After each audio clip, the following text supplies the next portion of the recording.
नारायण, मेरे पुत्र नारायण, यहाँ आओ पुत्र। नारायण, मेरे पुत्र, अपने बूढ़े पिता के पास आओ पुत्र।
ठहरो।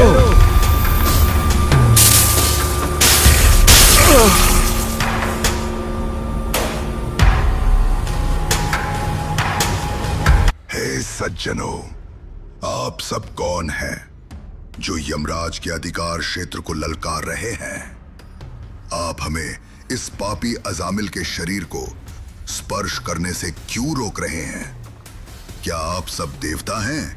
यदि तुम वास्तव में यमराज के सच्चे सेवक हो तो तुम्हें यह ज्ञात होना चाहिए कि किसे दंड देना उचित है और किसे नहीं। कृपया हमें विस्तार पूर्वक समझाइए कि धर्म क्या है तथा अधर्म क्या है। हमने यमराज से यह सुना है कि वेदों में जो कुछ विधिवत निर्दिष्ट है वही धर्म है और जो उसके विपरीत है वही अधर्म कहलाता है। सूर्य, अग्नि, आकाश, वायु, देवता, चंद्रमा, दिन और रात्रि, दिशाएं, जल, पृथ्वी तथा परमात्मा, ये सब प्रत्येक जीव के कर्मों के साक्षी हैं। जो लोग अपने नियत कर्तव्यों से हट जाते हैं वे अपराधी माने जाते हैं और अपने पाप कर्मों के अनुसार दंड के योग्य होते हैं। जीव अपने ही कर्मों के जाल में फंस जाता है। जैसे रेशम का कीड़ा अपनी ही लार से कोकून बनाकर उसी में बंध जाता है, वैसे ही मनुष्य अपने कर्मों से स्वयं बंध जाता है, मोह में पड़ा रहता है और बार बार जन्म और मृत्यु को प्राप्त होता है। तुमने जो कुछ कहा है वह सब सत्य है, परंतु यह अजामिल अब निष्पाप हो चुका है। तुम इसे दंड नहीं दे सकते। निश्चय ही अजामिल पहले एक निष्पाप ब्राह्मण था, परंतु समय के साथ वह बहुत पतित हो गया। अब मैं उसका इतिहास सुनाता हूँ। इस प्रकार यमदूतों ने अजामिल का इतिहास सुनाया, कैसे वो कभी एक शुद्ध और धर्मनिष्ठ ब्राह्मण था और किस प्रकार वो धीरे धीरे अपने उस उच्च स्थान से गिर गया। आरंभ में कन्नौज का ब्राह्मण अजामिल समस्त वैदिक ग्रंथों का सावधानी पूर्वक अध्ययन करता था और विधि विधान का निष्ठापूर्वक पालन करता था। वो निरंतर भक्ति भाव से भगवान नारायण की उपासना करता रहता था। वो उत्तम चरित्र, श्रेष्ठ आचरण और सद्गुणों का भंडार था। पुण्यात्मा माता पिता के यहाँ जन्म लेकर और एक पतिव्रता तथा सती पत्नी से विवाह करके अजामिल अनुशासन और पवित्रता का जीवन जीता था। वो अपने गुरु का अत्यंत आदर करता था।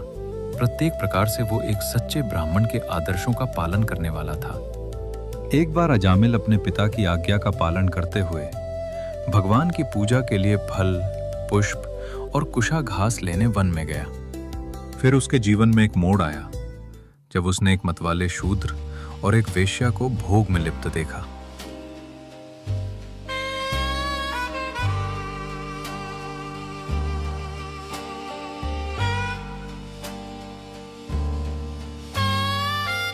मेरे पास आओ।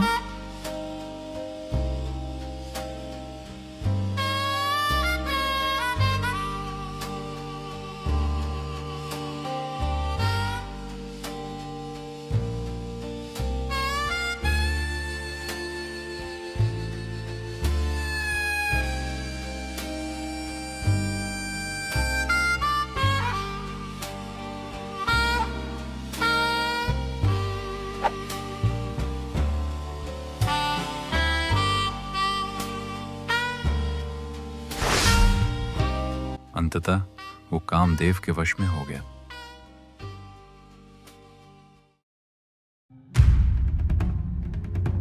नहीं अजामिल, नहीं, तुम्हें इसे भूल जाना होगा। तुम एक आज्ञाकारी पुत्र, धर्मनिष्ठ पति और शरणागत शिष्य हो। तुम ऐसे अधम विचारों का आश्रय नहीं ले सकते। अरे अजामिल, तू अपने आप को इतना क्यों रोक रहा है? तू जवान है, जोश से भरा हुआ है। ये आनंद लेने का समय है, स्वयं को मत रोक। जा अजामिल, जा और भोग कर।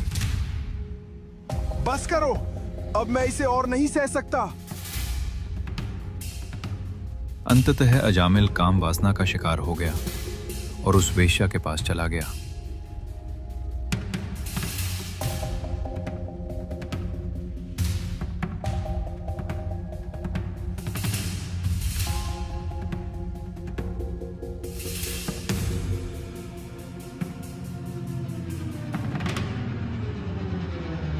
कुछ समय बाद उसने उसे दासी के रूप में रखने का बहाना करके अपने घर में ही रख लिया। जब उसके माता पिता ने उसकी मंशा को समझ लिया और इसका कड़ा विरोध किया तो उसने उन्हें घर से निकाल दिया।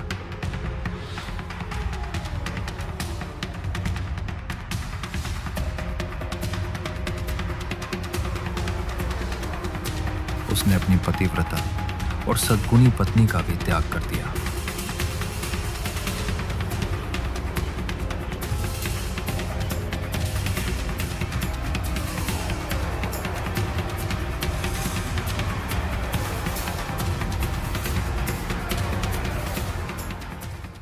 मुझे अच्छे वस्त्र चाहिए, अच्छा घर चाहिए, अच्छा भोजन चाहिए, आभूषण चाहिए, सब कुछ चाहिए।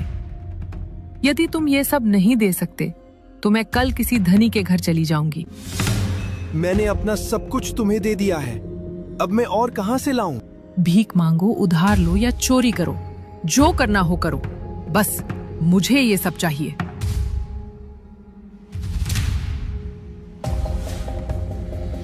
इस प्रकार उस वेश्या की इच्छाएं पूरी करने और उसे प्रसन्न रखने के लिए अजामिल ने चोरी करना, हत्या करना और जुआ खेलना शुरू कर दिया।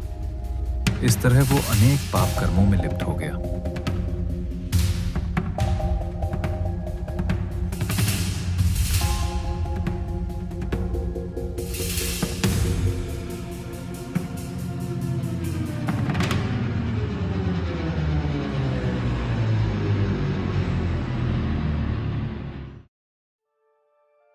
कुछ समय बाद वो वेश्या गर्भवती हुई और उसने एक बच्चे को जन्म दिया। अजामिल इतना कामासक्त हो गया था कि समय समय पर उस वेश्या के गर्भ से उसके कई बच्चे उत्पन्न हुए। समय बीतता गया और अजामिल वृद्ध हो गया, किंतु फिर भी वो काम वासना में आसक्त रहा और उस वेश्या के गर्भ से बच्चे उत्पन्न करना नहीं छोड़ा। जब अजामिल 80 वर्ष से अधिक आयु का हो चुका था, तब उसका 10वां पुत्र जन्मा। क्योंकि कभी पहले अजामिल ने भक्ति की थी, इसलिए भगवान ने उसके हृदय में प्रेरणा दी कि वो अपने पुत्र का नाम नारायण रखे। जैसे जैसे छोटा बालक नारायण बड़ा होने लगा, अजामिल उससे अत्यंत स्नेह करने लगा। बहुत अच्छा नारायण, बहुत अच्छा।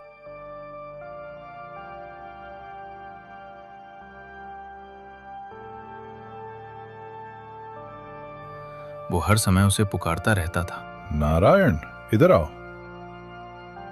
नारायण आओ, हम साथ में भोजन करें। नारायण आओ, हम साथ में खेलें।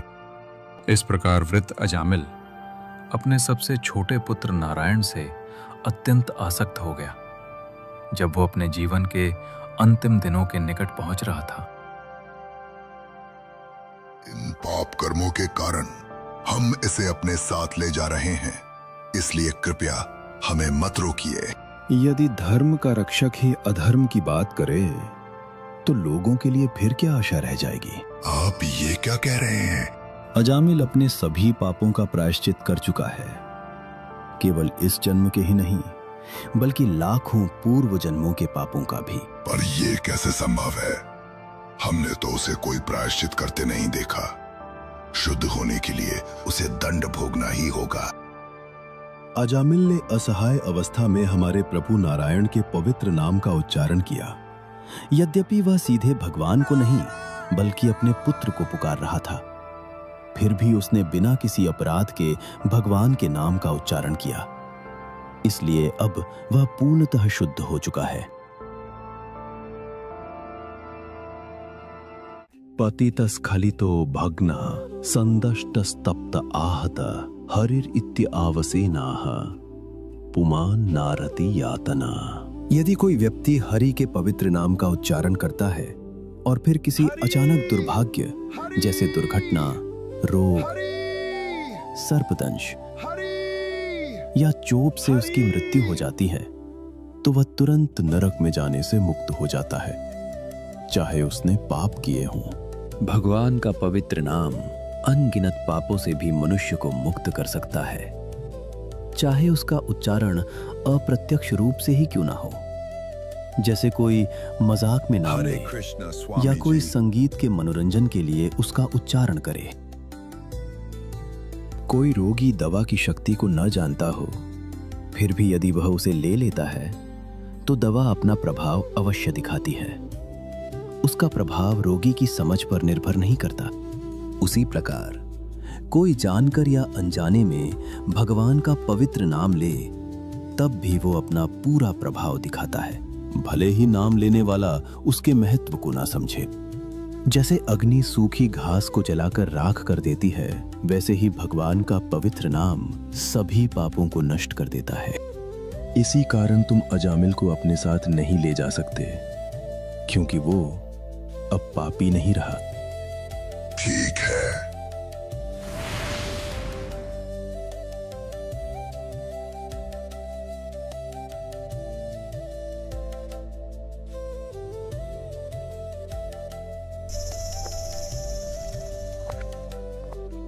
मेरा जीवन बचाने के लिए आपका धन्यवाद।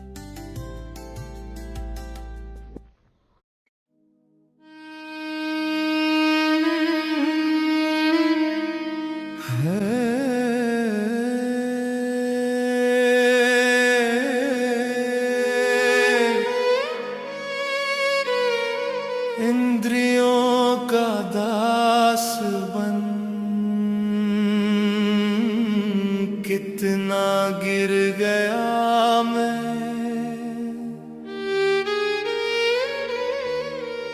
अपने ऊंचे पद से टूट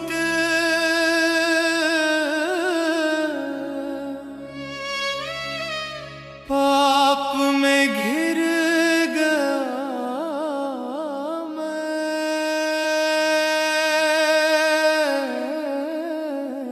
नरक ही था भाग्य मेरा,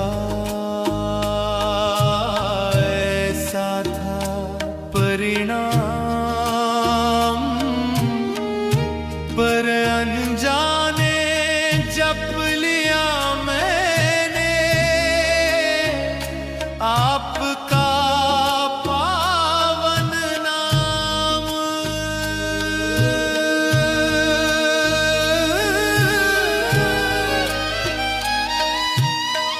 दूत भेजकर आपने प्रभु मुझ पतित को बचाया,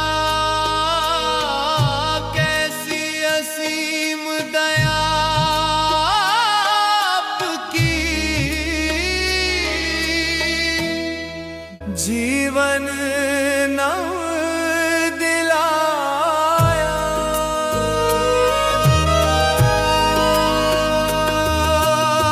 नारायण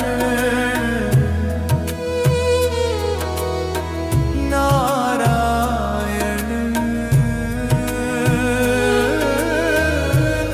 नारायण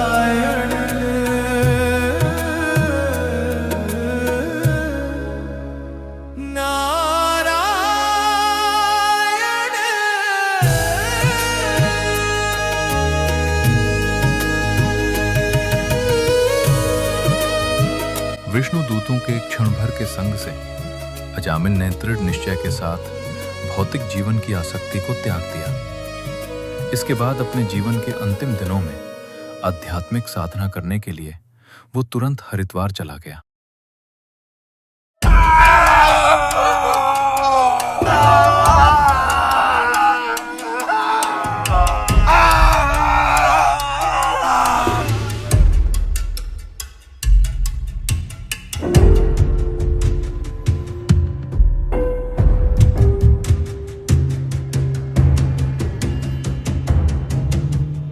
हे प्रभु, अब तक हम ये मानते थे कि आप ही हमारे परम स्वामी और सर्वोच्च न्यायाधीश हैं, जिनका अधिकार देवताओं पर भी है।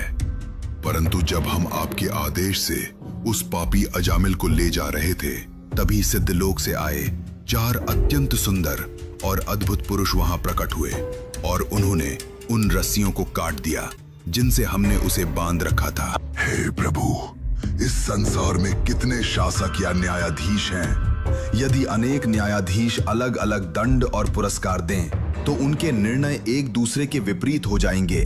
तब दंड एक दूसरे को निरस्त कर देंगे, या किसी व्यक्ति को एक ही समय दंड और पुरस्कार दोनों मिलने लगेंगे। जैसे ही अजामिल ने नारायण नाम पुकारा, वैसे ही वे तेजस्वी पुरुष वहां आ गए और हमें रोक दिया। हे प्रभु, कृपया बताइए कि वे कौन हैं? यदि आप समझते हैं कि हम इसे जानने योग्य हैं, तो कृपया उनकी पहचान हमें बताइए। नारायण मेरे परम प्रभु है। वे केवल मेरे ही नहीं, बल्कि सभी देवताओं और संपूर्ण सृष्टि के भी प्रभु हैं। जैसे बैल को नाक में डाली हुई रस्सी से नियंत्रित किया जाता है, वैसे ही वे पूरे संसार को नियंत्रित करते हैं। महान देवता और ऋषि मुनि भी उनकी लीलाओं को पूरी तरह नहीं समझ सकते। भगवान पूर्णतः स्वतंत्र और सर्वोच्च हैं, और उनके दूत विष्णुदूत उनके भक्तों की रक्षा करते हैं, यहां तक कि मेरे अधिकार क्षेत्र से भी।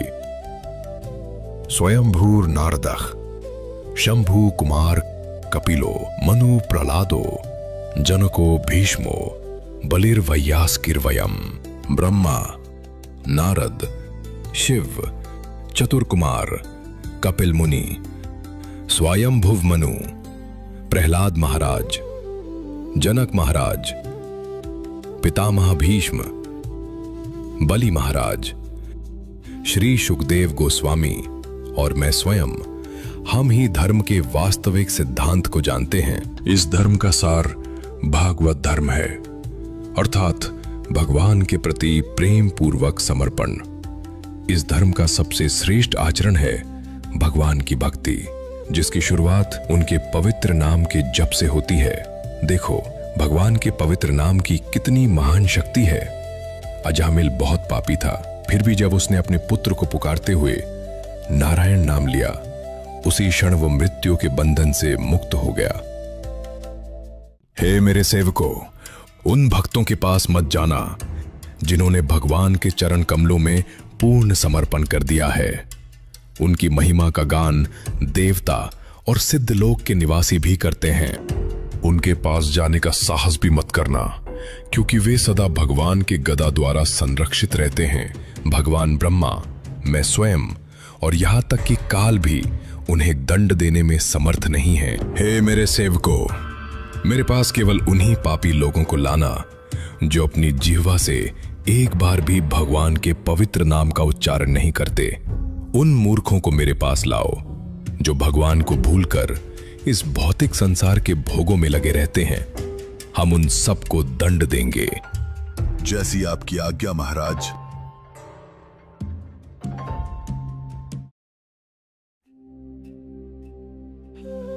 हे प्रभु नारायण, कृपया हमें क्षमा करें।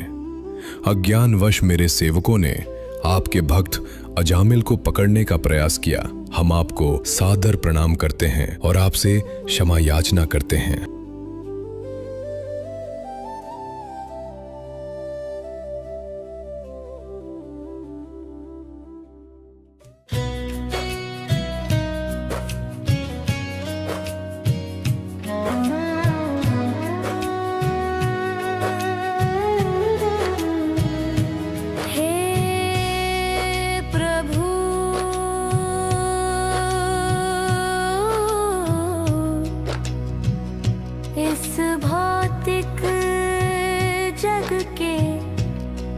सुखों में मैं